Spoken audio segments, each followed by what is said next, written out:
Pessoal, vamos a mais uma aula. O assunto continua sendo Revolução Americana e formação dos Estados Unidos.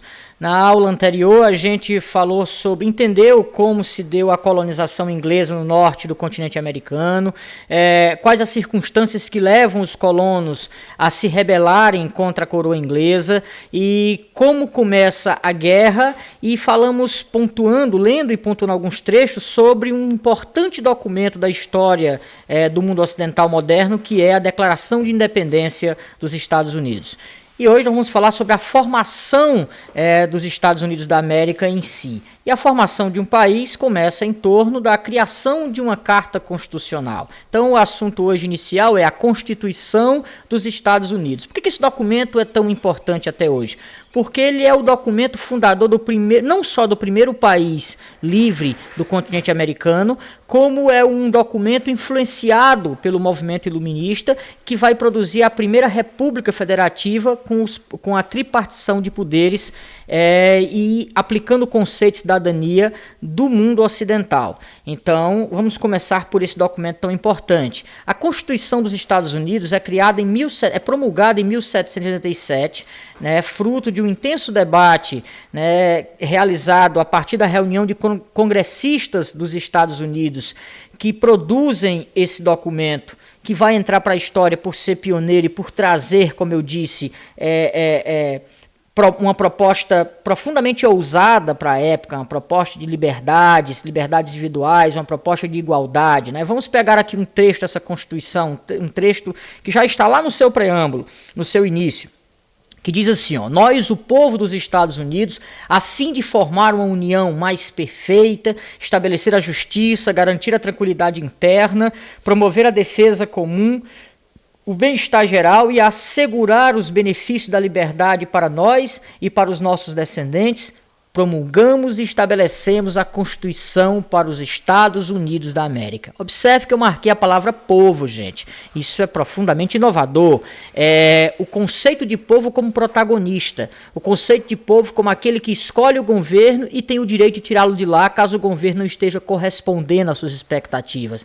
Não existia isso. Nós estamos falando de um mundo ocidental do século XVIII, onde a Europa protagonizava a história, onde a América era um reduto colonial desta Europa, governada por regimes absolutistas monárquicos. O poder estava centralizado na mão do rei e o povo estava na condição de súdito, que deve obedecer, e jamais tratado como igual. A Constituição americana já traz no seu preâmbulo a ideia de que o povo não está abaixo de nenhum governante. Aliás, a soberania está nas mãos do povo. Isso é profundamente inovador. Vamos aqui pontuar os principais fundamentos da Carta Constitucional Americana, que é um texto pequeno, 5 páginas, poucos artigos e poucas emendas. E detalhe, em vigor até hoje. Se o Brasil, por exemplo, já teve 7 constituições desde a sua independência, os Estados Unidos ainda se orientam pelo mesmo texto constitucional. Claro, ao longo do tempo as coisas vão se modificando e as emendas servem para promover uma ou outra alteração, mas os fundamentos continuam sendo os mesmos. Então vamos relacionar aqui os pilares dessa Constituição. Tipo de Estado. Os Estados Unidos da América nascem, uma vez independentes da Inglaterra, como um país que não opta em ser uma monarquia, mas uma república. Embora os romanos tenham inventado a república e experimentado esse modelo lá na Idade Antiga, durante muito tempo, com algumas breves exceções, esse modelo foi deixado de lado. Ele é trazido à tona e é implantado como sistema de governo desse primeiro país a surgir nas Américas, e essa república já vai dialogar com a democracia, porque já vai dizer que essa república, que quer dizer coisa de todos, quer dizer um grupo, uma coletividade governando, deve ser composta a partir da vontade popular. A república implantada nos Estados Unidos era do tipo federativa. Isso quer dizer o quê? Não se trata de um único estado, mas de um conjunto de estados. O Brasil, por exemplo, é uma república federativa. Nós não temos um único estado, mas vários estados que se reúnem em torno de uma mesma Constituição. No caso dos Estados Unidos, era uma república do tipo presidencialista e formada inicialmente, hoje tem mais, mas inicialmente por 13 estados, que tinha um certo grau de autonomia. Por isso que até hoje às vezes se confunde. Como assim? Nos Estados Unidos um estado legalizou a maconha e outro não. Um estado tem pena de morte e outro não.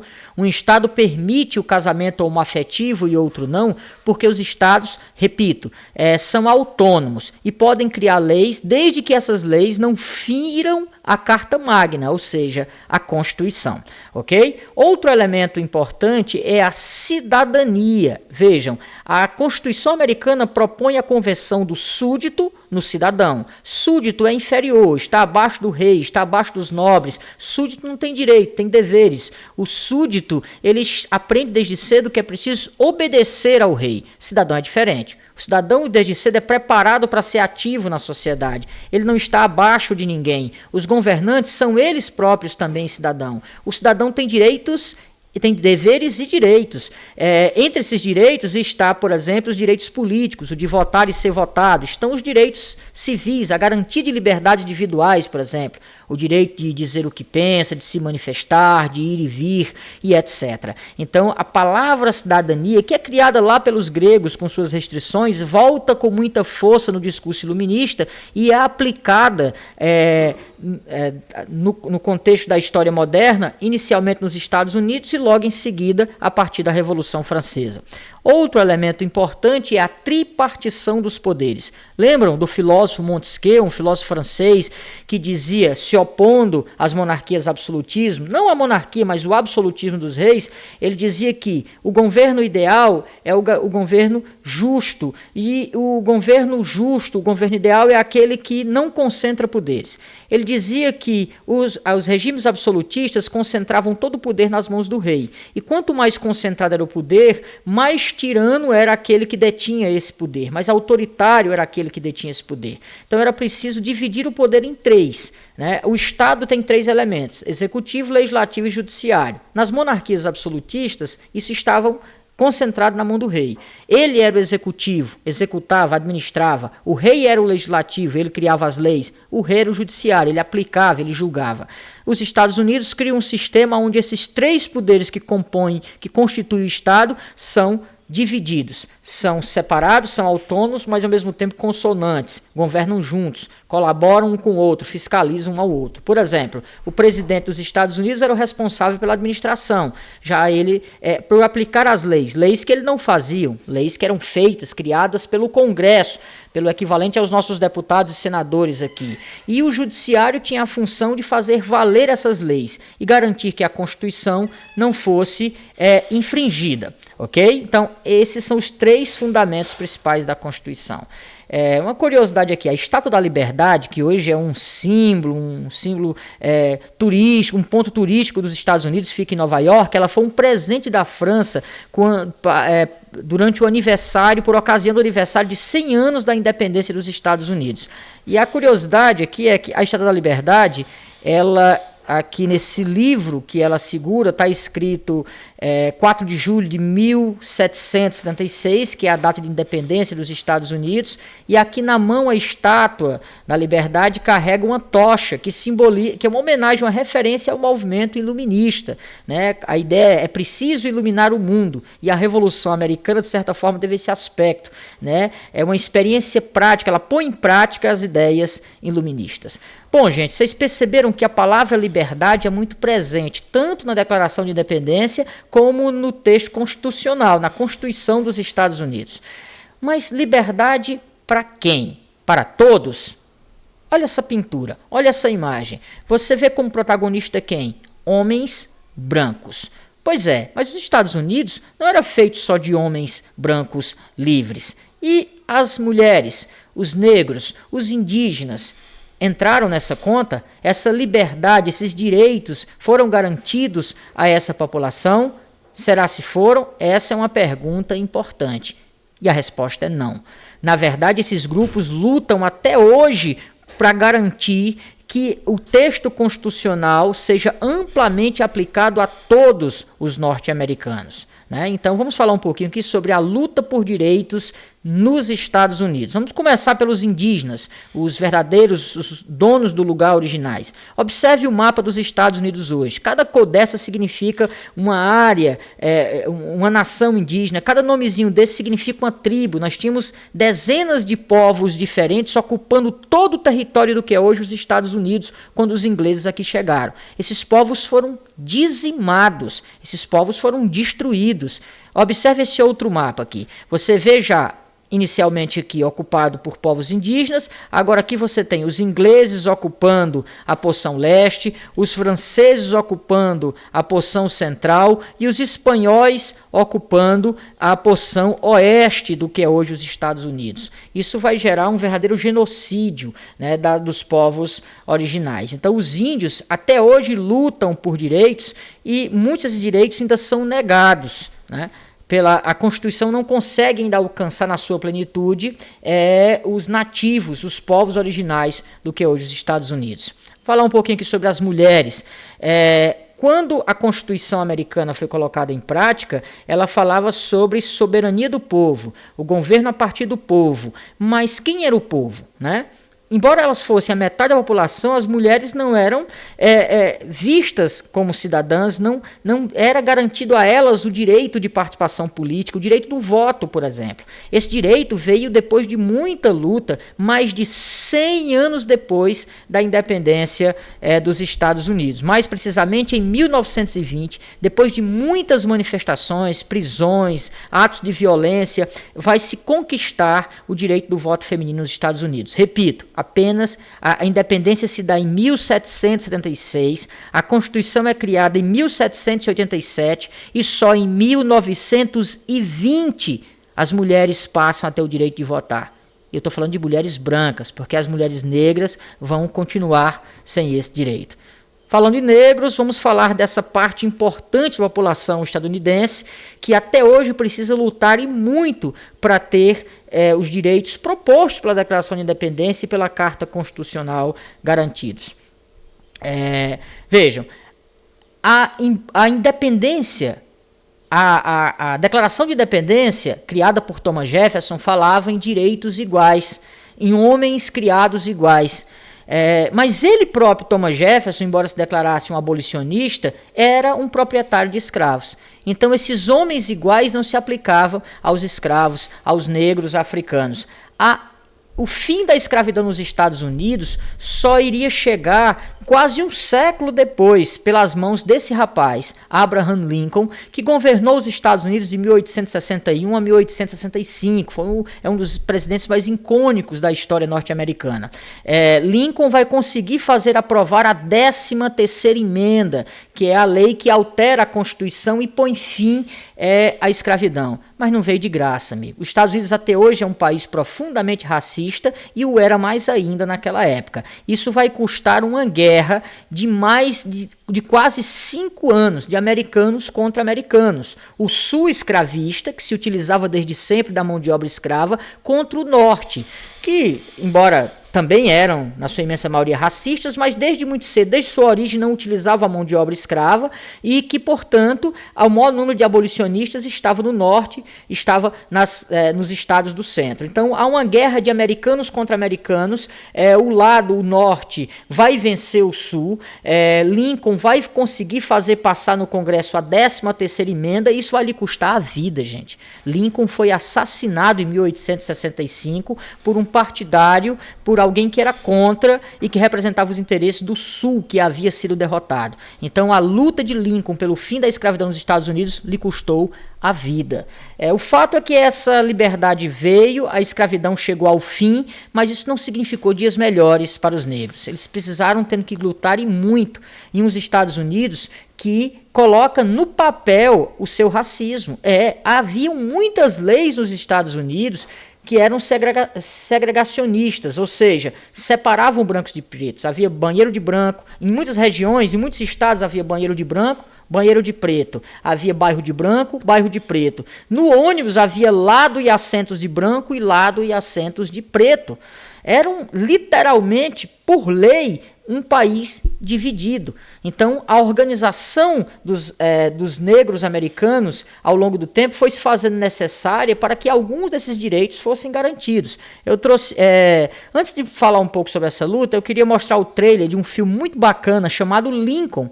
Não é sobre a vida do Lincoln, mas precisamente sobre a atuação dele em torno da aprovação da 13ª emenda. Vale a pena assistir. Eu vou mostrar aqui o trailer, só para vocês terem ideia da importância desse filme como um documento para entender a Guerra Civil e o fim da escravidão nos Estados Unidos. Deixa eu tentar sincronizar aqui o áudio do celular. Vamos aqui.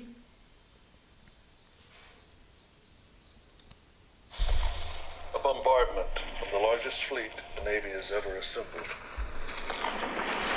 100 shells a minute, till they surrender. Dear God.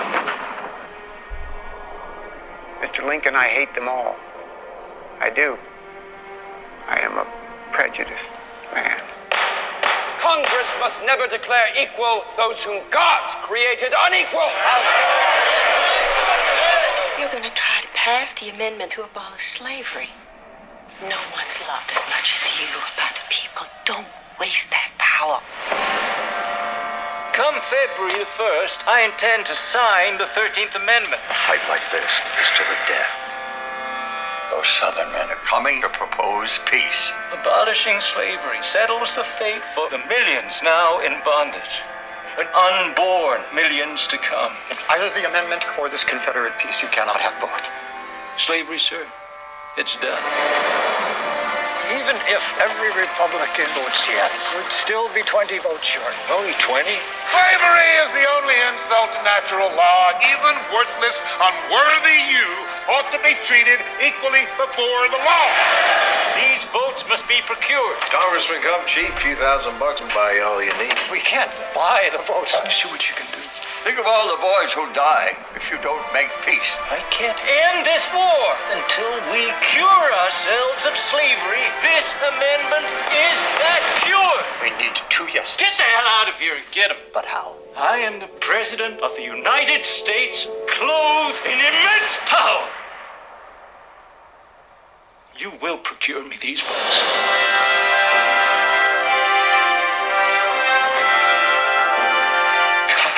We risk it all. The war will be over in a month. We are guaranteed to lose the whole thing. You shoot me dead. I am voting yes. Leave the Constitution alone. Today we will vote. You insult God. Yeah, right.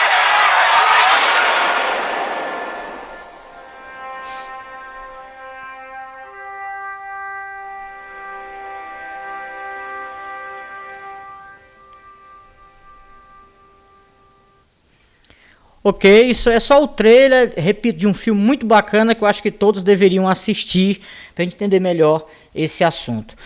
Como eu disse, os negros, a Guerra Civil trouxe a eles a liberdade, mas a luta ainda continuava. Eu vou falar aqui sobre 3 ativistas negros que são nomes importantes da luta por direitos civis de afrodescendentes nos Estados Unidos.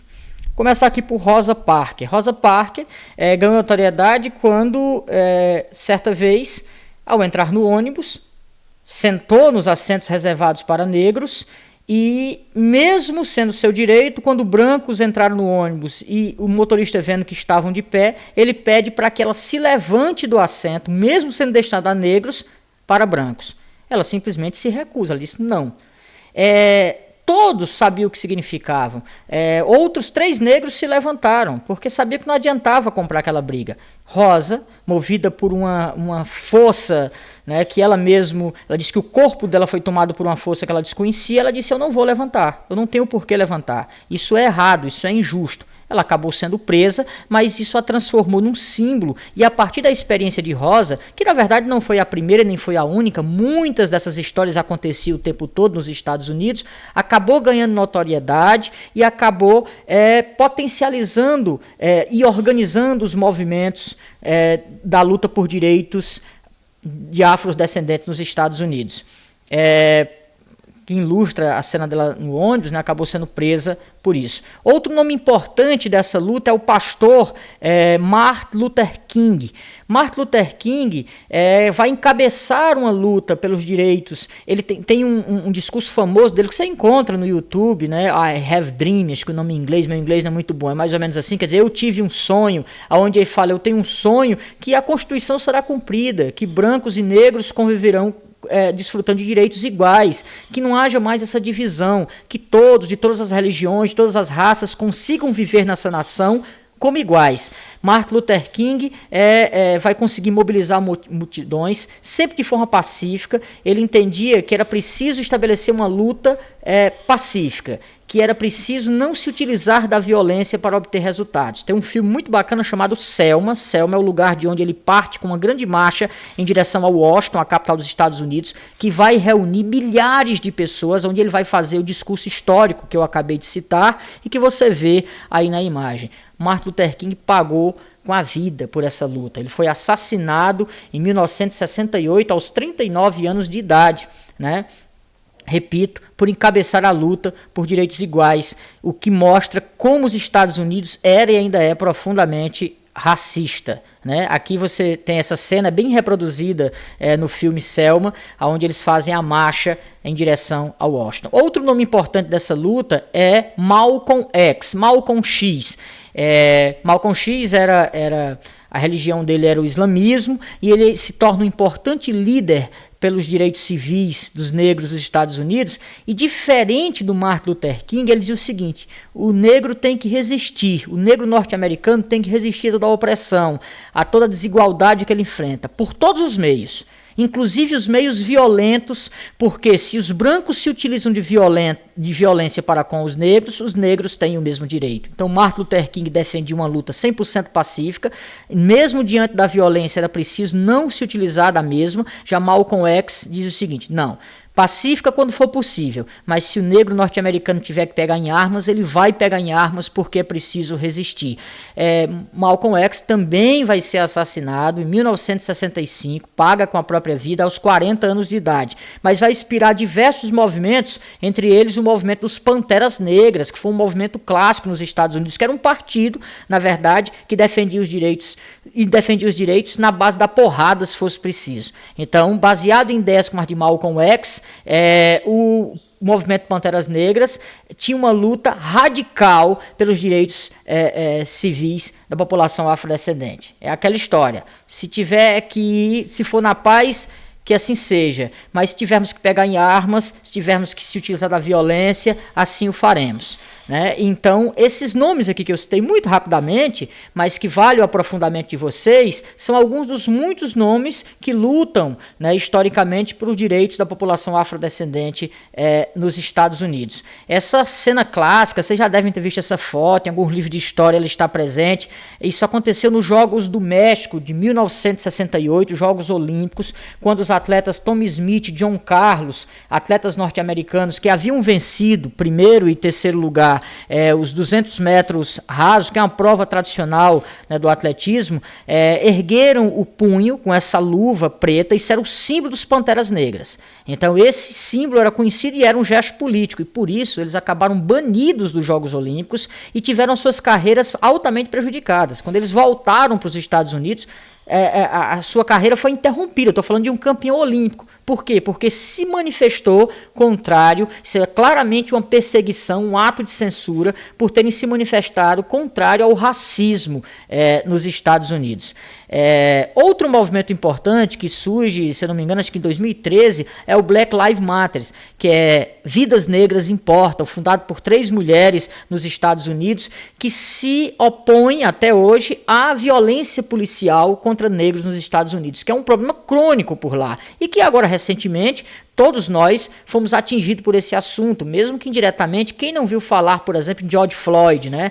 Quem não já viu falar em negros mortos de forma violenta pela truculência da polícia nos Estados Unidos? O movimento Black Lives Matter ganhou mais notoriedade, está aí presente nas redes sociais, depois das manifestações em torno, como eu já disse aqui, do assassinato pela polícia do norte-americano George Floyd. Isso levou milhares de pessoas às ruas nos Estados Unidos, e não só lá, aqui no Brasil, em vários países da Europa, pipocaram manifestações pelo mundo, manifestações que chegaram a atos de extrema violência, né, contra a violência da polícia nos Estados Unidos, né? Esse clipezinho aqui, talvez não vá sair o áudio, mas só para ilustrar o movimento. Mostra um pouco em imagens do que foi os movimentos em torno do assassinato de George Floyd, né? Então, movimentos como esses ganham força e surgem nos Estados Unidos, e mesmo assim ainda há muito a ser conquistado por essa população. Eu indico a vocês aqui um filme e um documentário muito bacana, Olhos que Condenam. Na verdade é uma série baseada em uma história real que aconteceu nos Estados Unidos no final dos anos 80, quando 4 jovens negros são condenados injustamente. Isso mostra uma história real até hoje nos Estados Unidos. Vale a pena, gente, eu me emocionei vendo esse filme. Assim, você literalmente, se houver um pouco de humanidade dentro de você, não tem como não se emocionar. Então fica a dica, Olhos que Condenam. E um documentário também muito bacana é a 13ª Emenda, que está no Netflix, que também fala muito sobre a libertação da escravidão, o fim da escravidão e outras formas que os americanos acharam de escravizar os negros, mesmo com a aprovação da 13ª Emenda. Então fica a dica aí para que vocês aprofundem-se mais sobre esse assunto. E entendam que a luta por direitos da população negra nos Estados Unidos é constante e necessária até hoje. Que lição você tira da luta indígena, de mulheres e da luta dos negros? De que o fato de estar na lei não garante o direito. A nossa Constituição é linda, mas tem muita coisa que está lá que ainda não é aplicada. Por isso é preciso a mobilização, a organização, a luta por esses direitos. Essa talvez seja a grande lição que a gente tira disso tudo. É isso, gente. Eu espero que tenha colaborado, ajudado um pouco aí no entendimento. Até a próxima. Abração.